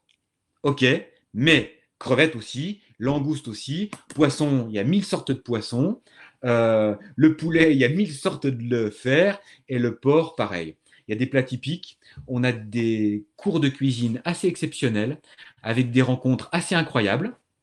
Si votre client a prévu de faire un cours de cuisine, eh bien, dites-leur, vous me demandiez tout à l'heure ce qu'il fallait amener, dites-leur d'amener un trio de fourchettes en bois. Je ne sais pas si vous voyez, là, ça vaut 1 € chez Ikea. Une grande fourchette en bois, une grande spatule en bois et puis une grande cuillère en bois. Ça vaut 1 € chez Ikea. Ils mettent ça dans la valise et ils vont donner ça à la personne qui fait le cours de cuisine parce qu'ils n'ont pas de matériel, parce qu'on ne trouve pas ce type-là de matériel. Et une chance sur 2 pour que le cuisinier l'embrasse en pleurant tellement il aurait été content parce que c'est du matériel qu'il n'a pas. Donc, c'est vraiment important. Voilà, mais on en trouvera. Caillot, affaire, l'île de la Juventus, l'île de la jeunesse, un intérêt. Non. Alors, l'île de la jeunesse, pas d'intérêt, parce que l'île de la jeunesse, c'est l'île aux pins. C'est une très, très grande île qui a été une île réservée aux prisonniers, après qui a été mise en place par la révolution cubaine pour les étudiants. Il ne se passe rien sur l'île de la jeunesse. On y est allé au mois de novembre pour prendre la température. C'est déglingué. C'est déglingué. Il n'y a pas d'eau. Si on a envie si on fait comment on appelle ça, l'urban, je sais pas quoi, là, pourquoi pas, quoi, mais il n'y a pas vraiment d'intérêt à aller sur l'île de la jeunesse. C'est plutôt chiant, en fait, plutôt mal à l'aise. Si les clients veulent voir un endroit un petit peu abandonné, nous, on va les accompagner de l'autre côté de la baie de la Havane. On a deux provinces de petites municipalités de la Havane là qui sont un petit peu laissées à l'abandon et qui sont très très très très très très très agréables. Mieux vaut passer une journée là qu'aller sur l'île de la Jeunesse qui va faire perdre beaucoup de temps pour pas grand chose. Alors les Cayos, on a Cayo Rutilla et Cayo Levisa qui sont du côté de Vignales. C'est vraiment deux cailloux qui sont sympas. L'archipel de Cayo Santa Maria, qui est très bien aussi. On peut aller sur du balnéaire, sur les grands cailloux, Cayo Largo également. Cayo Largo, c'est bien. Mais on n'aura pas sur tous ces cailloux-là des petites structures comme on les imagine et comme moi j'entends dans les agences quand on me parle de lieux à la Jamaïque, même à la Martinique ou à la Guadeloupe, là où on a des petites choses un petit peu typiques, sympas, etc. On oublie à Cuba. On n'a pas à Cuba. Il y a des plages à la Havane, à 15 km, qu'on appelle les plages de l'Est. On a une activité, plage de l'Est, à la Havane. Le dernier jour, par exemple, on accompagne les clients. Ils vont passer une journée à la plage. C'est très agréable. Il y a 7 plages différentes. On se bat depuis 5 ans pour louer des maisons ici, parce que c'est des jolies maisons. C'est des maisons qui étaient prévues pour la nomenclatura communiste dans les années 70. C'est des jolies maisons. On n'arrive pas à avoir des maisons avec de l'eau tous les jours et avec un service. Parce qu'il faut un service qui accompagne, parce qu'on est au milieu de nulle part, il n'y a pas de boutique, donc il faut avoir un service de majordome ou de cuisinier qui donne un coup de main. C'est très, très difficile. Il faut absolument oublier les standards du tourisme quand on vend Cuba, si on veut vendre un Cuba dont le client gardera un excellent souvenir. Vraiment. Il faut oublier ces standards-là et faites-nous confiance. Posez-nous les questions. Je vous enverrai un petit récapitulatif après et je vous mettrai mon numéro de téléphone, le numéro de téléphone d'Alejandro, qui est notre stagiaire cubain BTS Tourisme, qui habite pas très loin, Charlotte, qui est à Paris et qui est commerciale pour nous, qui est ma nièce. On connaît par cœur Cuba. Charlotte, elle est née à la Havane. Et en fait, on maîtrise bien le pays. Il faut nous faire confiance sur tout ça. On a un site d'information hors tourisme qui s'appelle Cubania, cubania.com, où vous avez toutes les informations liées à Cuba. L'histoire, l'architecture, la géographie, la cuisine, le sport, la culture, les livres, etc., etc. J'ai fait un article au mois de décembre. Quel livre lire avant d'aller visiter Cuba, par exemple. Vous allez trouver un article d'une page avec les meilleurs livres, par exemple. Donc, en fait, il faut absolument nous faire confiance sur tout ça.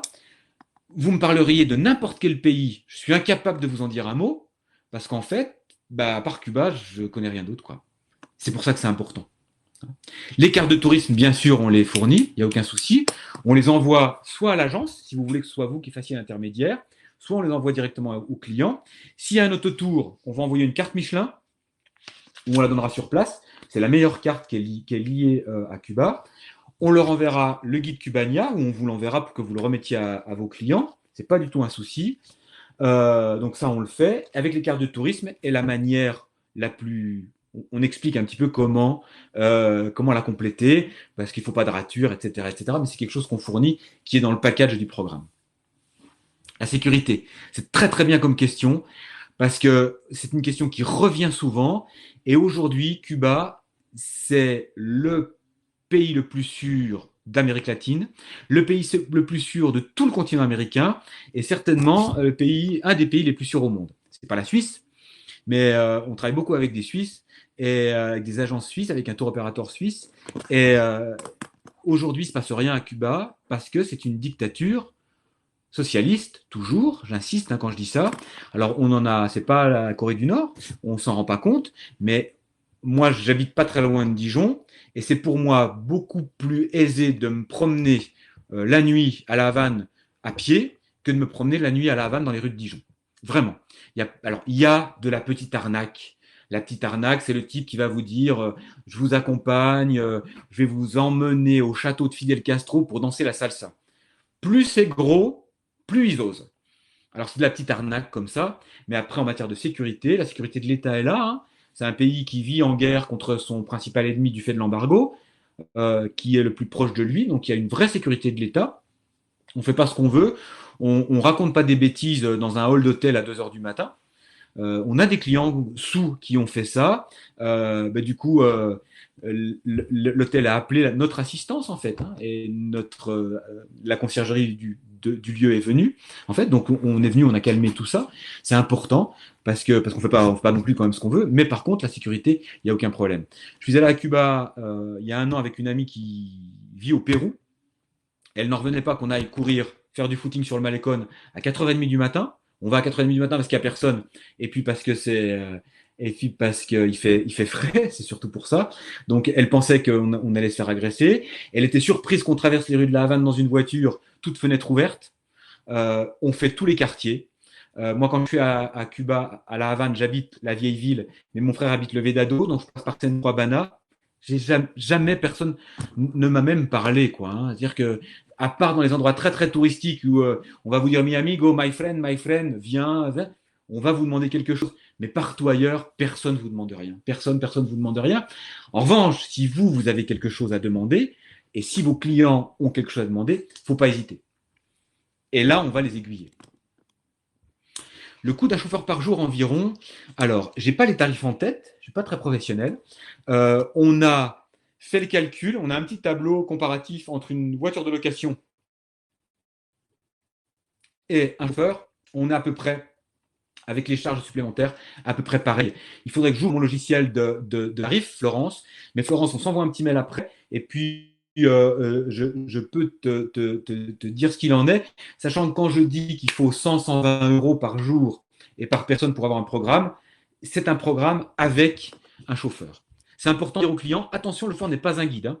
On peut aussi avoir un guide, mais là, ce n'est pas le cas. Alors, lors d'un voyage en individuel avec chauffeur, celui-ci est-il autorisé à donner quelques tuyaux de restaurants typiques et commerces pour acheter le nécessaire pour leur pique-nique?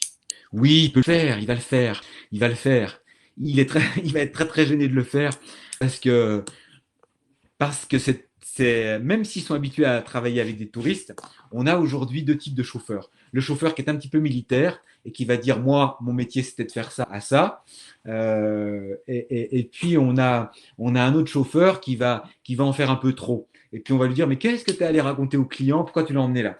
Dans tous les cas, c'est souvent Véronique, c'est souvent le client qui va faire les démarches. Moi, c'est comme nous dans la vraie vie en fait. Hein. Dans la vraie vie, si à la boulangerie vous commencez à discuter avec la boulangère, elle va vous répondre. Et puis si à la boulangère vous lui dites pas bonjour, et puis que vous lui dites une baguette sans lui dire s'il vous plaît, on va pas créer le lien. Cuba, mais dans plein de pays, c'est pareil. Et en fait, sachant qu'ils vont avoir un chauffeur plusieurs jours, on a deux possibilités. Hein. Soit on a le même chauffeur tout le long, soit on fait par transfert, ce qui est un peu moins cher. C'est-à-dire qu'on va faire un transfert de Trinidad à Santa Clara avec un chauffeur qui fait transfert. Un autre chauffeur va faire transfert de Santa Clara à Varadero, puis un autre transfert de Varadero à La Havane. Donc là, on va avoir différents chauffeurs, donc différents types de personnes. Par contre, s'ils ont un chauffeur tout le long, effectivement, le contact est souvent très très bon, et c'est souvent avec lui et avec leur concierge qui vont garder contact en suivant. Moi, je suis toujours épaté quand on est à La Havane et puis qu'un chauffeur me dit tu connais madame, je sais pas quoi. Ben non, comment je la connaîtrais? C'est une de nos clientes, on discute encore sur les réseaux sociaux, etc. Donc, ils vont effectivement se donner des échanges. Le chauffeur, même s'il parle pas français, il comprend. Hein.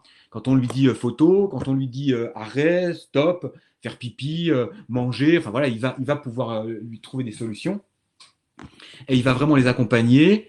Et si le client veut s'arrêter quelque part, lors d'un transfert entre deux lieux. Je prends un exemple, Vignales, la baie des Cochons, ça prend quand même 4 heures. Donc, s'il veut faire une escale, il va dire à son chauffeur, stop, on s'arrête. C'est joli, on s'arrête, je veux prendre des photos, etc. Ils vont s'arrêter, ça va durer 1 heure, 2 heures. Le chauffeur va reprendre la route, va appeler notre correspondant à la baie des Cochons, sans que le client s'en rende compte, elle va lui dire, au fait, on a un peu de retard, ne nous attends pas à 18h, attends-nous à 19h. OK. Et là, du coup, le chauffeur va arriver à la casa.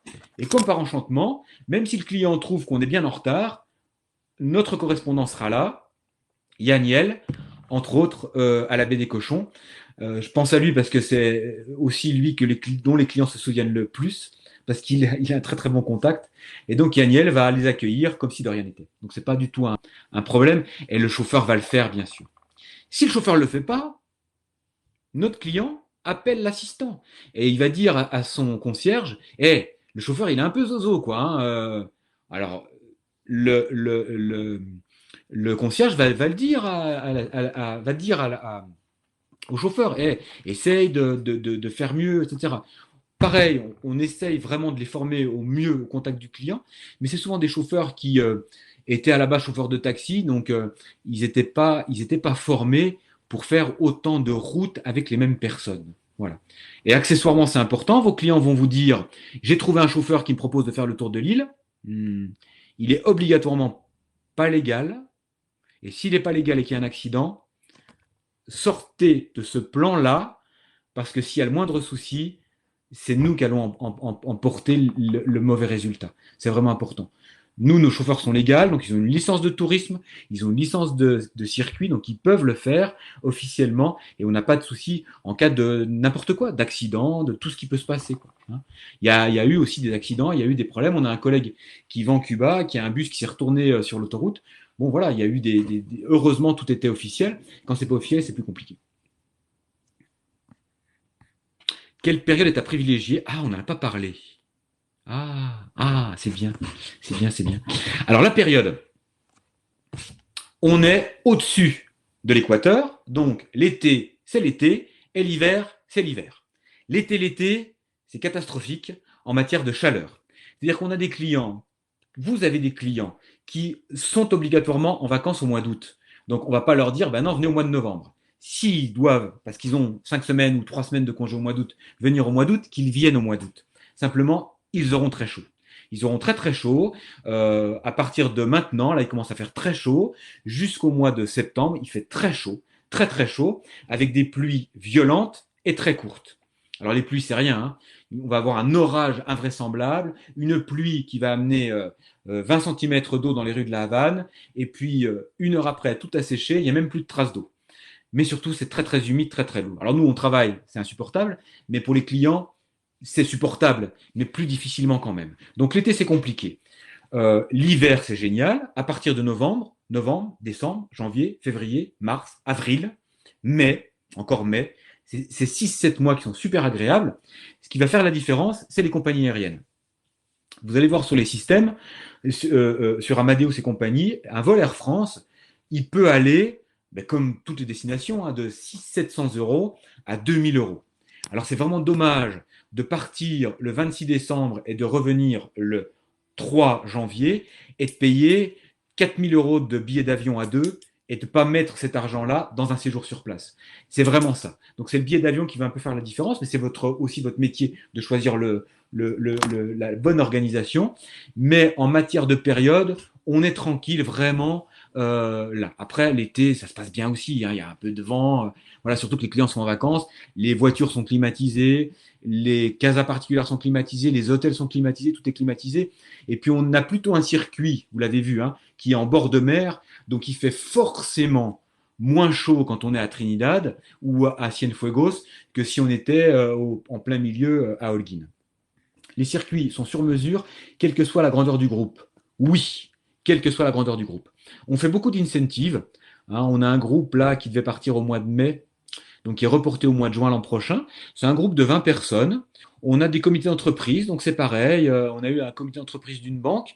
Donc l'agence, qui est une agence à Dole, là juste à côté de là où j'habite, qui a fait 5 groupes. C'était des groupes de 40 personnes et on peut faire des activités. Pour vous dire, on a eu un jour un cuisiniste qui a envoyé 400 personnes du monde entier, 40 nationalités, et ils nous ont dit leur plaisir, ce serait de loger chez l'habitant. Donc on a réservé Vignales. On a réservé 300 casas particulières à Vignales. Donc on peut faire ça. On arrive à faire des choses assez grandes. Hein. Si vous avez des groupes qui veulent faire des choses exceptionnelles, on peut faire tout ça.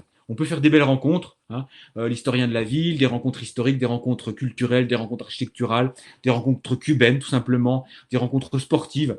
On a une équipe de foot qui est venue, qui voulait jouer au foot. On a joué au foot.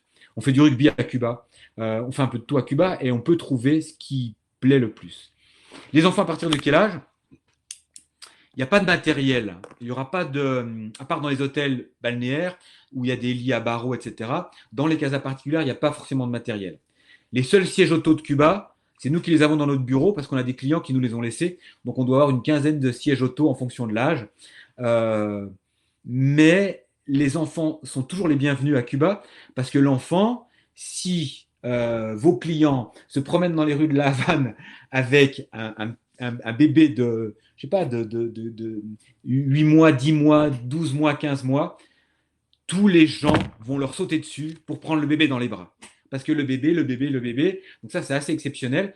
Nous, on a beaucoup de familles, donc on a des activités. Dans la vidéo, je ne sais pas si vous avez vu Yaniel à la baie des Cochons qui se bat avec un enfant. On a une activité qui s'appelle Petit Pirate des Caraïbes, où en fait les enfants sont sur la plage. Il y a un pirate qui arrive en barque. Ils regardent une carte au trésor. Donc ils expliquent ensemble et ils creusent dans le sable et là ils trouvent un coffre qui est rempli de toutes sortes de petits cadeaux, des bonbons, des petits souvenirs, etc., etc. Chasse au trésor, donc ça c'est une petite activité qui passe très très bien. On a une activité fabrication de cerfs-volants à Remedios aussi. On a des activités qui sont liées à La Havane Outrement pour la visite, mais destinées aux enfants. Donc tout ça on fait. Par contre, on n'a pas la structuration sécuritaire comme on va avoir chez nous, où on a comment on appelle ça, ceintures de sécurité à l'arrière des véhicules, etc., etc. Parce que dans un pays qui n'est pas un pays européen. Mais les enfants, je dirais à partir de tout âge, quoi. C'est pas un souci. C'est pas un souci. Après un nourrisson, on en a eu. Hein. On a eu des nourrissons. C'est un petit peu plus compliqué à gérer. On met en général comme concierge une jeune mère de famille qui s'y connaît bien, ça peut donner un coup de main. Et puis on a aussi des services, si les parents veulent sortir, des services de garde d'enfants pour des soirées. Ça n'a aucun problème, ça. On a aussi les enfants de nos salariés sont super contents de faire du babysitting. Donc on peut organiser le babysitting si besoin. C'est pas du tout un souci. Le frein, c'est vraiment la chaleur pour les enfants. La chaleur, lorsqu'on a des enfants en très bas âge qui vont venir l'été, c'est un peu plus compliqué, quoi. Il fait chaud. Voilà. De rien. Est-ce que vous avez d'autres questions? Cayo Santa Maria a un spot de surf. Ah, c'est intéressant. C'est intéressant. De kitesurf, mais pas de surf. C'est très compliqué. Il n'y a pas beaucoup de surfeurs à Cuba. Il y a des kitesurfers. Alors, on est 4 structures à se partager le kitesurf à Cuba. Des Italiens, des Canadiens, 2 entreprises canadiennes, une entreprise italienne et nous en fait. Donc on peut organiser un circuit, un séjour kitesurf. Faut venir avec son matériel parce que le matériel ici est pas forcément bon. Là, on va organiser des choses un peu exceptionnelles. On fait du kitesurf à Varadero, devant les plages d'hôtel, vous imaginez. C'est comme si on faisait du kitesurf dans la baie de Saint-Jean-de-Luz avec les gens qui se baignent. C'est un peu n'importe quoi. En matière de sécurité, il y a encore beaucoup de travail à faire. C'est pas super pour le kitesurf parce que c'est dangereux. Mais il n'y a pas de surf. Il n'y a pas de surf aujourd'hui. C'est assez dommage. On a, comme je vous le disais, un Théo Suisse avec qui on travaille qui fait des surf camps. Si besoin, Ophélie, et s'il y a vraiment des clients qui sont intéressés, moi je connais bien parce que j'habite une partie de l'année sur la côte basque, je peux m'enseigner, on peut regarder, on peut voir, mais c'est définitivement pas une destination surf officielle. Vraiment. Bien sûr, mais je crois que Marjorie est là. J'en avais laissé 5-6 à la Balaguère. J'en avais laissé 5-6 de Cubania. Mais j'en renvoie, pas de problème. J'en renvoie. Je dois en envoyer pas mal par la poste parce que je dois en envoyer à l'ambassade de France, l'ancien consul de France à Cuba qui est confiné ici et qui m'en a demandé. Voilà. PAP Anglette, ben oui alors. PAP Anglette, il faut qu'on se rencontre, bien sûr. Il faut qu'on se rencontre. Alors, je crois qu'on va échanger et vous aurez mon adresse. Voilà. Je fais des conférences. Je suis en France la majorité du temps. Si vous avez des clients, si vous avez des groupes, si vous voulez qu'on fasse des conversations à 3, si vous voulez qu'on échange sur WhatsApp, on oublie Skype. Embargo oblige à Cuba. Mais WhatsApp, on peut faire. Ici en direct. Alejandro qui est à côté de moi, là, qui vient de me rejoindre. On travaille depuis là. Si vous voulez faire des conférences, si vous voulez inviter des clients, faire des soirées Rome, si vous voulez faire des soirées Morito, on peut tout faire. C'est important parce qu'on veut faire rêver les gens et puis on doit se serrer les coudes en ce moment tellement la situation paraît complexe. Hein. Voilà. On est là. Encore là, toujours là. Oui. Alors, si je l'écris, je vais l'écrire à l'attaque. Alors, Bertrand, vacances-autrement.fr. Bertrand@vacances-autrement.fr. Voilà. Je pense qu'elle doit être dans le chat. Hop, hop, hop. Ah ben voilà, très bien. Alors, petite précision. C'est important, hein. On n'est pas les moins chers. C'est important. Comme je vous l'ai dit, on propose des programmes avec vraiment de la plus-value parce que nos activités sont toutes individuelles, toutes francophones, toutes organisées. On les a 1000 fois testées. On a 70 personnes qui passent leur temps à aller à gauche, à droite, vérifier les casas, vérifier les hôtels, vérifier les activités. On fait des organisations de clients mystères avec nos chauffeurs, etc., etc. On a une vraie belle organisation pour un programme tranquille, pour un programme sûr. Un jour, sur le blog du Routard, une dame m'a pris à partie en me disant « Vous nous avez fait un programme, avec votre programme, je vais passer un mois au Brésil. » Allez au Brésil, c'est pas un problème. Je sais que si on propose nous un programme à une agence avec des spécificités et une organisation, c'est parce que ça vaut le coup. C'est important. Voilà. Écoutez, venez, hein, rencontrez-nous. Si vous passez par la Havane, même sans notre intermédiaire, arrêtez-vous. On a un bureau dans la vieille ville. On a installé là. Tout le monde sera content de vous voir. Tout le monde parle français. Et voilà.